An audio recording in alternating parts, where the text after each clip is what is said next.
Awesome. Next video up is for Algebra 1 students. Today we're going to be talking about features of quadratic functions.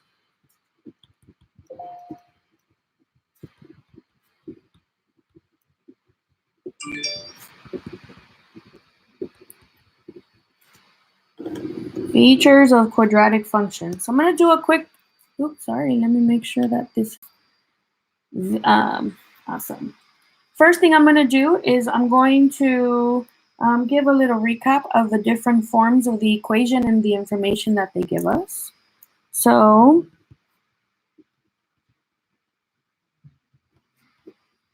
different forms of the quadratic equation.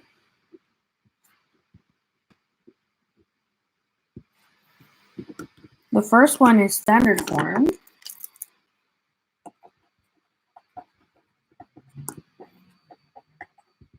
And remember, standard form, f of x is equal to ax squared plus bx plus c, and we let that equal to 0. It's going to give us some cool information. The first information that it gives us, or the features that we can see from this format, is that we get to see the y-intercept. And the y-intercept is always going to be f of 0 is equal to c. So if I let f of 0 be here, that means 0 squared will give me nothing here. 0 times b will give me nothing, so it'll always just give me c. So that tells me that c is the y-intercept. Okay? 0 comma c is the y-intercept. So,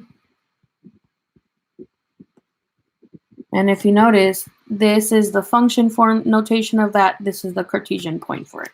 Okay? It also tells me something about concavity. And remember, concavity is the way that the parabola opens up or opens down. So a parabola that opens up means that my a value is greater than 0, versus a parabola that opens down means that my a value is negative or less than 0. Okay? That's something else that I get. The next format I'm going to talk about, let's do blue.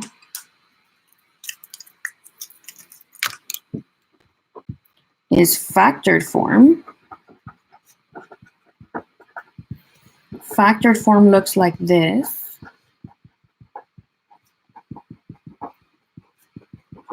Okay, and some of the features that I do get for this one.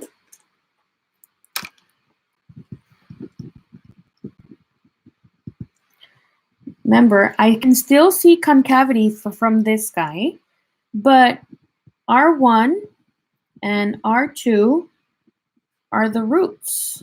What are the roots? The x-intercepts. So what does this mean? This means that I have f of R1 equals 0 and f of R2 equals 0. So let's prove it. Let's look at f of R1. That means wherever there's an x, I'm replacing with R1. R1 minus R1 is 0. 0 times a is 0.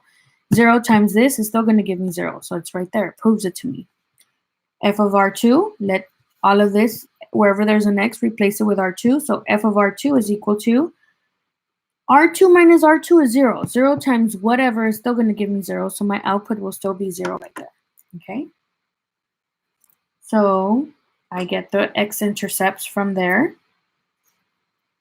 And then lastly, I have, let's do this one again, vertex form. Okay, let me pick this up a little bit. And vertex form looks like this. A x minus h squared plus k. Okay? And remember, they all showcase my concavity. A is still present in each format. Now, notice here, this had a subtraction and this has a subtraction, but when I plug it in here, there's no subtraction.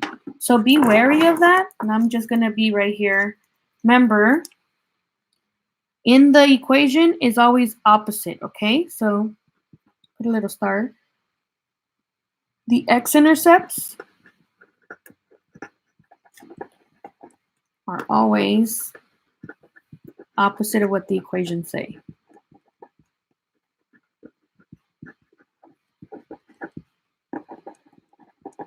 Okay, so notice, same situation happens here. So the input to the vertex, just the input, nothing else, input only, is opposite to what the equation says.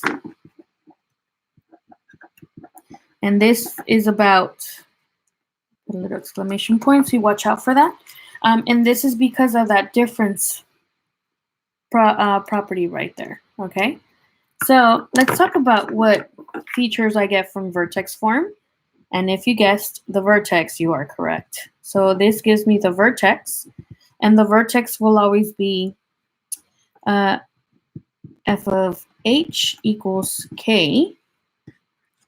Okay, so notice, if I plug in an h here, h minus h is 0. 0 squared times a is nothing, plus k is just k. So this will always give me the vertex in this format. This will always give me the vertex because I can plug it into this format and I know what the vertex is, okay? All of them give me information about concavity. Standard form gives me information about the y-intercept, concavity.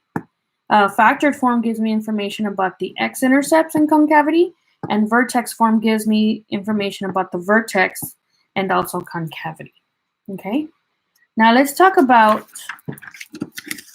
the vertex and how a parabola looks. So I'm going to go ahead and take a parabola. I'm going to take the parent function parabola, so that's a good way to introduce it.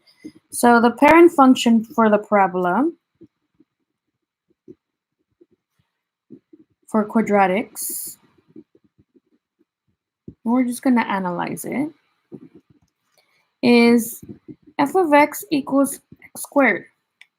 Okay, so let's make a table of values and see what we get. X and f of x. I'm going to choose a couple of inputs, and we're going to see how this function is looking. -3, so if I plug in -3, f of -3 gives me -3 squared. -3 squared is a +9. F of -2 gives me -2 squared. -2 squared is a +4. F of -1 is equal to -1 squared, that's 1. F of 0 squared is 0. F of 1 is 1 squared, that's 1. F of 2 is 2 squared, that's 4. And f of 3 is 3 squared, which is 9. So you should notice there's some type of mirroring happening here.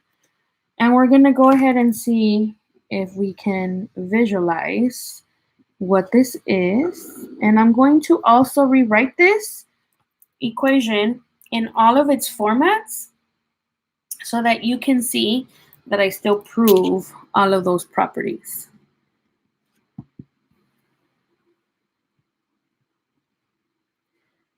So I'm just making sure my spacing looks evenly distributed over the space. I'm going to go a little bit on this. So recall, x-axis is labeled, f of x-axis is labeled. I've established my scale and let my reader know how this graph is happening. I'm going to go ahead and start graphing it, and I'm going to graph it in blue. So let's see. -3 corresponds to 9, so that's 2, 4, 6, 8, 10. That's going to be right there. -2 corresponds to 4. -1 corresponds to 1, 0, 0, 1, 1, 2, 4, 3, 9, right there. So if you notice, this is what my parabola looks like, okay? So we're going to go ahead and see the different formats of this. So in standard form, I can write this as f of x is equal to 1x squared plus 0x plus 0. Is that true? Is 1x squared plus 0x plus 0 the same as this? Yes. But this is in standard form, which means that f of 0 equals 0. My y-intercept is at 0, 0. Is my y-intercept at 0, 0? Yes, it is. Check. Let's look at factored form. So I'm going to now write this into factored form, which means x minus 0 times x minus 0. Okay, so I'm going to let that equal to 0. So this is telling me that f of 0 is also my x-intercept. Is that true? Is that the only point that crosses my x-axis? It is. Still proving that right there. Now let's look at vertex form. Oh, sorry. My a is 1 on all of them. So I have x minus 0 squared plus 0. So this tells me that f of 0 equals 0 is my vertex. Let's talk about that. My vertex in a parabola is either the lowest point of the parabola or the highest point of the parabola. So is that my lowest point of the parabola? Yes, it is. And if you notice, let's talk about the characteristics of a parabola, okay? And this goes in general. I'm giving you the parent function because this is like the one that derives them all. But let's talk about the characteristics of the graph.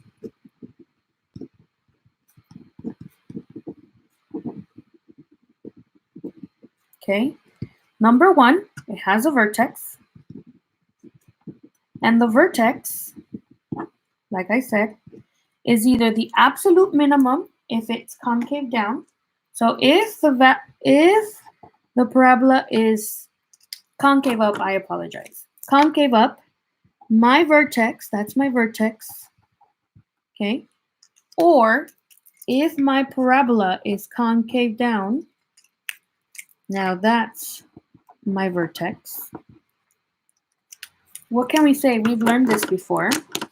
My vertex, if the parabola is concave up, is my absolute max point. Absolute minimum. Remember, it's my absolute minimum. It's the lowest point of the function. If my parabola is concave down, then that point is my absolute max. So let's remember from first semester, an absolute min or an absolute max happen to have a point where the function changes direction. So if we're looking at that, how is this function behaving? Remember, we read a graph from left to right. As this function is increasing through the inputs, my outputs are decreasing. So from here to here, it's decreasing. It reaches the vertex. In calculus terms, the vertex is neither increasing nor decreasing because that's the point of no increasing, decreasing behavior. So, and then as soon as it reaches the vertex, the function behaves now in an increasing manner. So it goes from decreasing, hits the vertex, then it goes from to increasing. And remember that an absolute min or local min, the definition by first semester terms, is the point where the function stops decreasing and starts to increase. So the vertex will always give me my absolute min when the parabola is concave up, which means my a is greater than 0. And here my vertex will always be my absolute max because it's the point where the function stops increasing and begins to decrease. And that happens when my a is less than 0. So concave up, concave down. So the vertex is one, it has a vertex, which is an absolute min or an absolute max point. Another thing it has, point number 2, it has symmetry. Okay, where the vertex is the vertex input value, okay, is the marker for the axis of symmetry.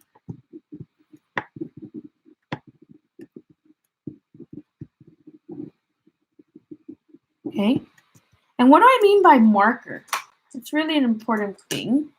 When I mean by marker, it means that the vertex's input, the input value for the vertex serves as the marker for the axis of symmetry.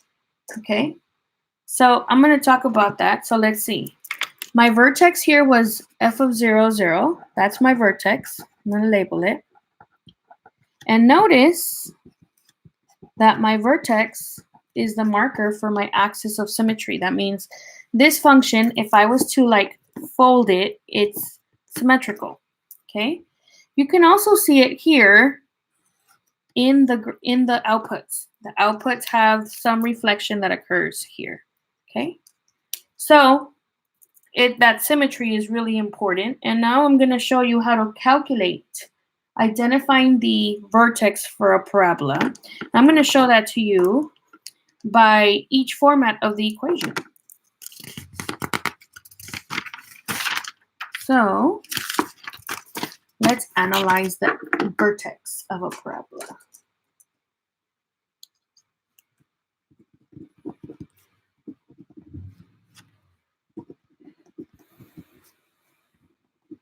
And axis of symmetry. Okay. So when we're looking at standard form, if your equation is in standard form, you can find the vertex, the axis of symmetry. When you're looking at standard form, your axis of symmetry is given by this formula. X is equal to negative b over 2a. Notice I'm just given an input. That's just the input value, okay? So my axis of symmetry, when I'm given standard form, can be figured out by this equation right here. X equals negative b over 2a, okay? And I'm going to showcase an example, and then we'll go from there so you can see what I mean, okay? My next one is factored form. If your equation is given in factored form,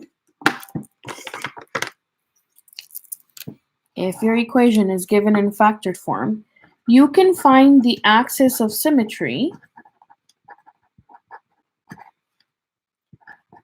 by using the midpoint formula, which means you take R1 plus R2 and divide by 2. Okay, so I'm taking the midpoint of that intersection. So let's just do a quick analysis of what that means. Okay, let's say here's my parabola. Okay, and my parabola, let's say the vertex is right there. So let me just draw that a little bit.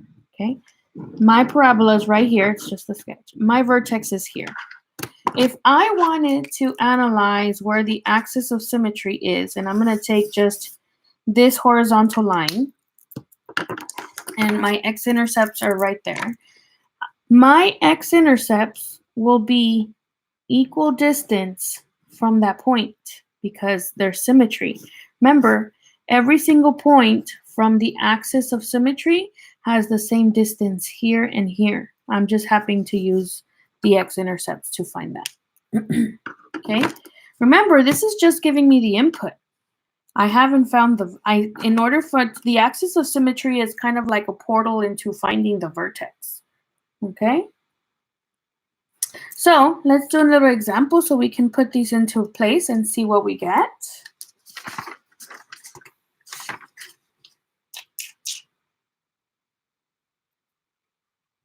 Okay, so let's do a little example so we can see those formulas in use. I'm gonna take given, let's say f of x is equal to, let's say I have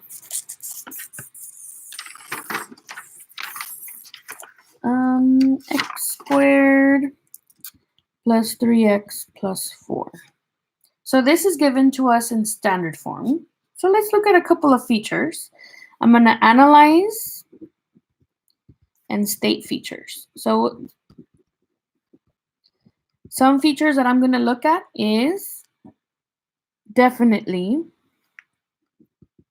y-intercept. I'm going to look for the x-intercepts. I'm going to also look at domain and range. I'm going to ask for its vertex. So notice, I need to analyze it in standard form because that's going to give me the y-intercept. I then need to analyze it in factored form because that's going to give me the x-intercepts. And also vertex form because that's going to give me the vertex, but also the axis of symmetry. And remember, I'm going to ask for behavior. Oh, that's coming back. Remember that? And any mins or maxes that you see. Okay? So it's given to me in standard form. What do I know already? A is equal to 1, which means my parabola is going to open up. Okay? I recognize that this is already in standard form, so that f of 0 is equal to 4, which this is my y-intercept. F of 0 is equal to 4 is my y-intercept. I'm now going to go ahead and take this standard form and I'm going to make it into factored form to see if I can get the x-intercept. So far, so on here, I'm actually going to also call and say, I need you to tell me what concavity it is. So I just said it right here. It's concave up. And why? Because my A is greater than 0.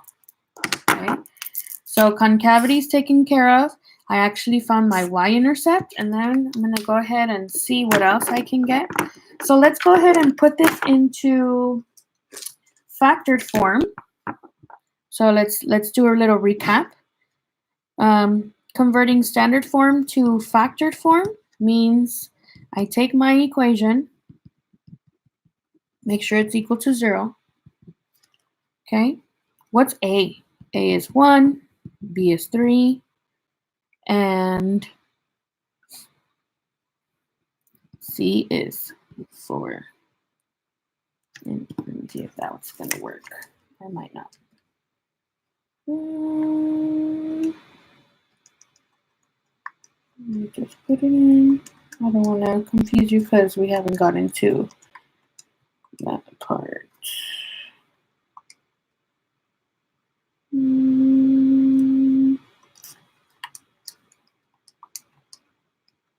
Here we go. Okay. I'm going to change this guy because I want a formula that's going to give me real zeros. Sorry, this is live, so you're welcome. But don't worry, I'll still have the 0, f of 0 equals 4. So I'm going to say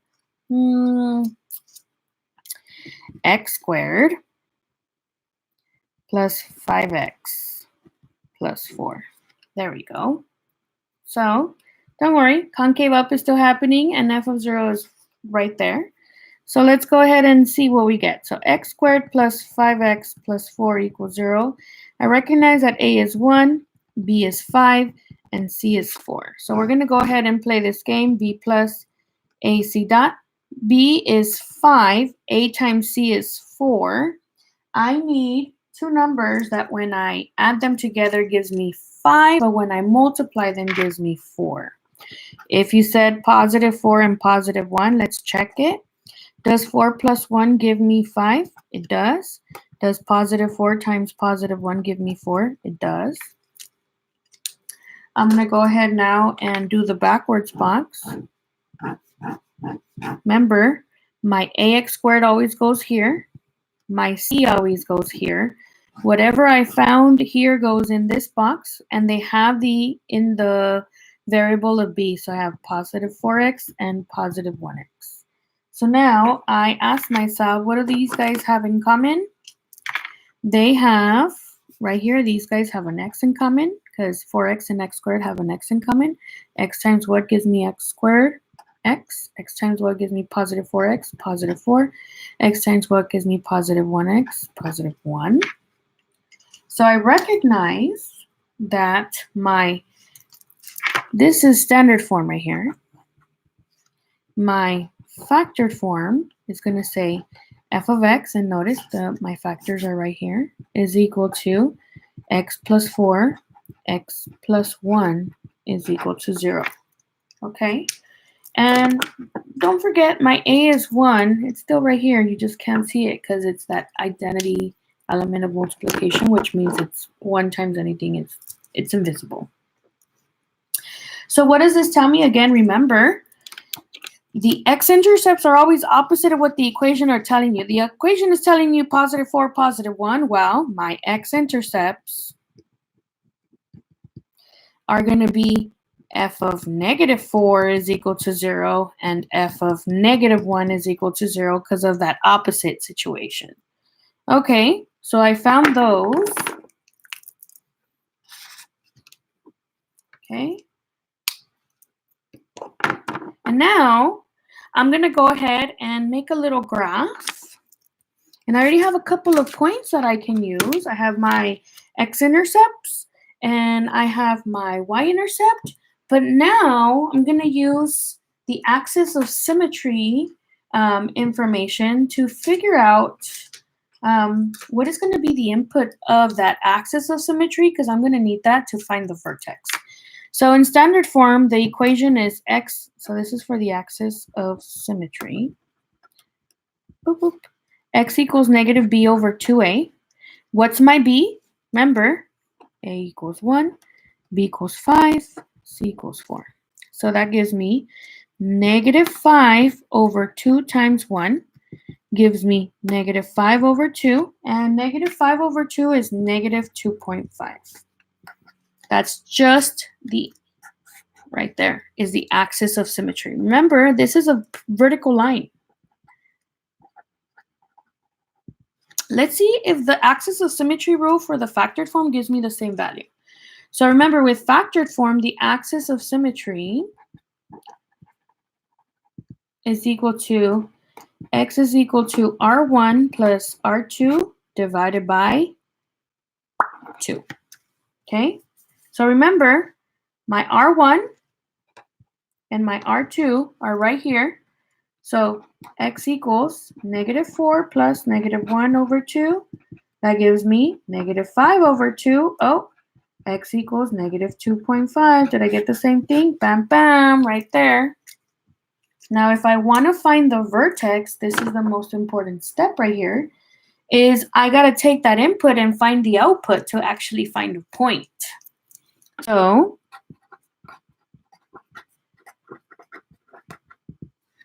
to find the vertex, I can use whichever one. It'll still give me the same output. But I like using standard form. No preference. If you like using factored form, you just plug in that input in here. It'll give you an output. I'm now going to take whatever the input I found for axis of symmetry and find the corresponding output. So I recognize that my equation is x squared plus 5x plus 4. What's the axis of symmetry input? -2.5. So f of -2.5 is going to give me -2.5 squared plus 5 times -2.5 plus 4. So that gives me f of -2.5 is equal to -2.5.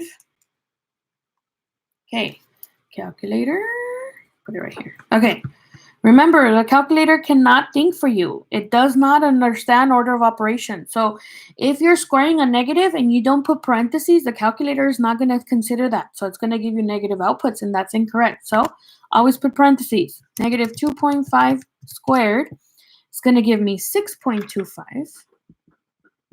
And then 5 times -2.5 gives me -12.5 plus 4.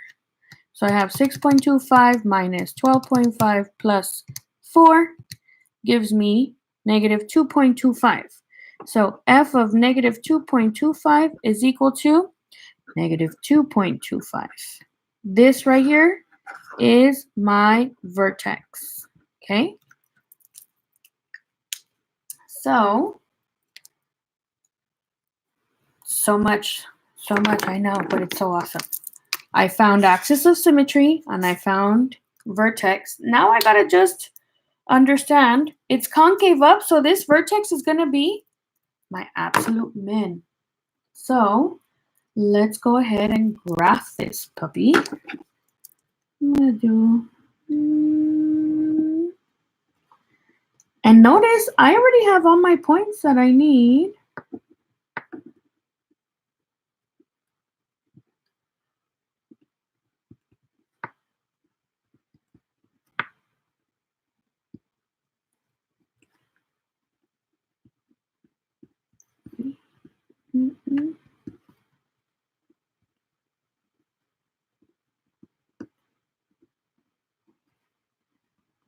Okay, so here's my f of x, there's my x.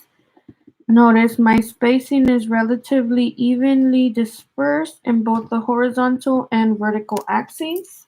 So we're going to go ahead and graph this.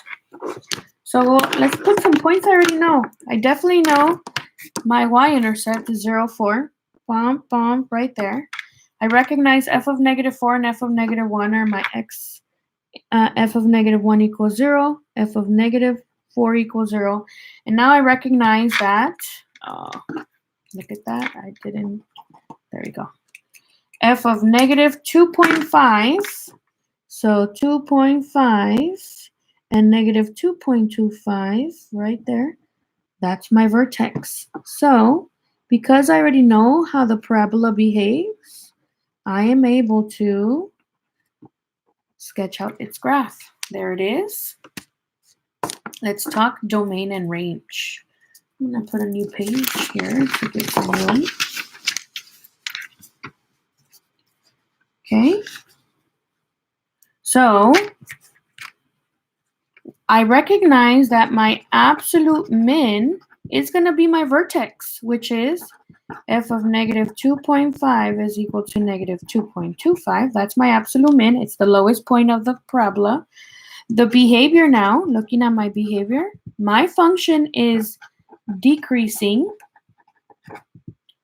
Remember, my function is decreasing from, remember, behavior is an analysis of inputs, -infinity to -2.5, and the function increases from x such that -2.5 to infinity.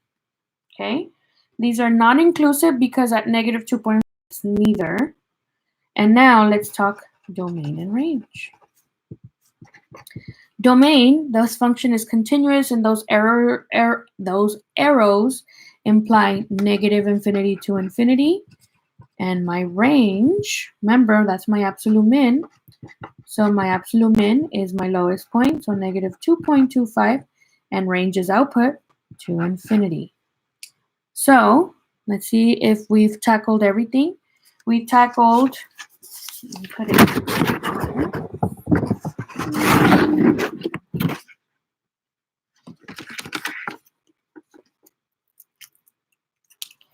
We've tackled everything so far. There we go. Y-intercepts, x-intercepts, concavity, domain and range. Check that off. I found the vertex, axis of symmetry. The vertex does give me the axis of symmetry at -2.5. Is where that axis of symmetry is. That is a symmetrical parabola. I'm able to recognize the behavior. Because my parabola is concave up, it decreases first, then increases. And I was able to find my absolute min. Because it's concave up, that means my vertex is the lowest point. Okay? This itself is the analysis. I hope you understand the problems. Remember, I'm always there for office hours. Email me if you have any questions. Have a good night. Algebra 1 students, love you, miss you. Stay safe.